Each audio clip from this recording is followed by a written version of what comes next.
اس وقت پاکستان کے سب سے بڑے دشمن پڑوس یعنی کہ افغانستان میں ہیں. وہاں پر موجود 23 دہشت گرد تنظیموں میں سے 17 ایسی ہیں جو صرف اور صرف پاکستان کو نشانہ بنا رہی ہیں. بڑی تشویشناک بات ہے. پچھلے 2 دن سے افغانستان کے خوست سٹی کے طرف جو ہے وہ پاکستان اور افغانستان کے بیچ میں فائٹ چل رہی ہے اور 16 سے زیادہ پاکستانی سینا کے بندوں کو ٹھوکا ہے افغانستان کے طالبان نے, اور ساتھ میں دوستو 14 سے 15 جو ہے ان کے چیک پوسٹ جلا دیے. پاکستان کا افغان طالبان کے اوپر کنٹرول جو ہے یا جو اثر رسوخ ہے وہ کم ہو رہا ہے. پاکستان شاید اب اس قابل نہیں ہے کہ اپنی بات منوا سکے. پاکستان کی جو ڈوبتی نیا ہے اس کو پار لگانے کے لیے نئی ٹیم کو نئی ذمہ داریاں سونپ دی گئی ہیں, مگر اس کے ساتھ ساتھ پاکستان کی جو اکانومی ہے اس کا بیڑا پار لگانے کے لیے اس وقت گہری نظر یہ ہے کہ اس کا کپتان کون منتخب ہوتا ہے. جو ہندوستان اور امریکہ کا لیکسس ہے اگینسٹ چائنا, یہ اس کا شاخسانہ ہو سکتا ہے. تو میرا خیال ہے کہ یہ ایک پریشر ڈالنے کی کوشش کر رہے ہیں. اس کے علاوہ میرا اپنا خیال یہ کہ اس کا کچھ نہ کچھ تعلق شاید پاکستان سے بھی ہوگا, کیونکہ پاکستان میں حال ہی میں نئی گورنمنٹ آئی ہے. پاکستان کی کمزوری سے ہمیشہ ہندوستان فائدہ اٹھانا چاہتا ہے. انڈین آرمی ہے وہ آرگنائز کر رہی ہے ٹرائی سروس, اسے بھارت شکتی کے نام سے کہا جا رہا ہے. تمام ٹاپ ملٹری براس اس میں آ رہی ہے.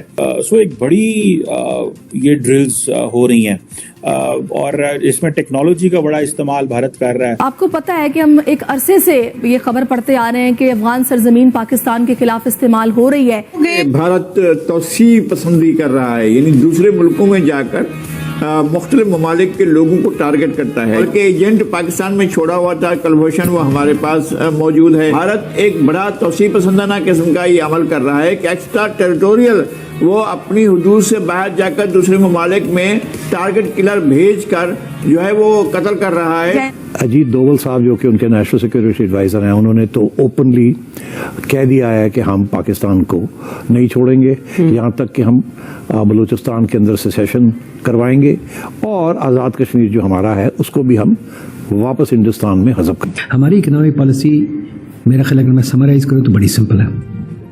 IMF کے پروگرام کرو, دنیا سے بھیک مانگو, سارے جو بھی لینڈرز ہیں, ورلڈ بینک ہوا, ADB ہوا, چائنا ہوا, جو بھی ہوا, اس سے ہم بھیک مانگتے ہیں اور پھر ہم پروجیکٹس لگاتے ہیں. ہم لاتے ہیں ٹاک شوز اور انلمیٹڈ انٹرٹینمنٹ صرف YouTube پر.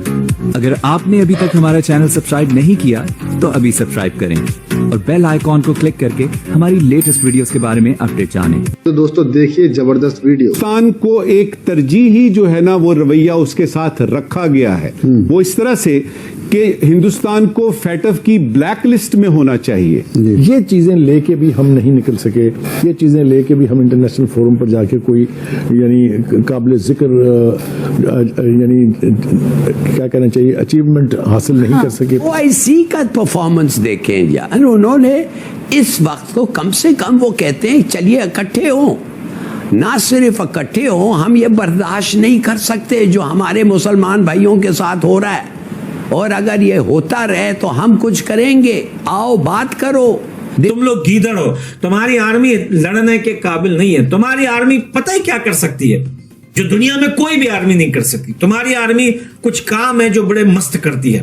سیمنٹ کا کاروبار کرو, سریے کا کاروبار کرو, پراپرٹی ڈیل کرو, پراپرٹی خریدو, زمینیں قبضہ مارو, لوگوں کا حق مارو, عوام کو مارو, عوام کی چمڑیاں ادھیڑو. یہ جو بھی وہاں پہ ہو رہا ہے یہ سب TTP کے اوپر ڈال رہے ہیں. لیکن ہاں اس چیز کو لے کر یہ لوگ UN میں جا کے بھاگے ہیں اور UN کے آگے رو رہے ہیں, گڑ گڑا رہے ہیں کہ بھائی افغانستان کے طالبان نے ہمارے اوپر حملہ کر دیا. لیکن بھائی وار اور جنگ کی باتیں آپ کو پتا ہے کہ پچھلے کئی مہینوں سے پاکستان افغانستان کو دھمکیاں دے رہا ہے, بارڈر پہ آ رہا ہے, کبھی ٹینک توپ لے کے آ رہا ہے, کبھی ڈرون جو ہے اڑا کے افغانستان کی طرف بھیج رہا ہے. لیکن افغانستان کے طالبان نے کئی بار ان کو وارننگ دی, منع کیا, لیکن پچھلے 2 دن میں ان کے 16 بندے ٹھوکے ہیں افغانستان کے طالبان نے. اس وقت تک دیکھتے رہیں گے جب تک یہ مسلمان اکٹھے نہیں ہوئے.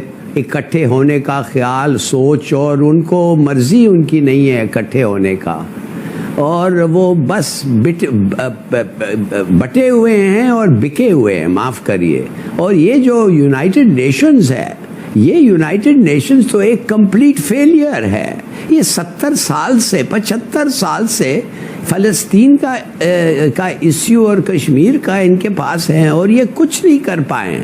تو اب آپ بتائیں, مسلمان بکے ہوئے ہیں اور بٹے ہوئے ہیں.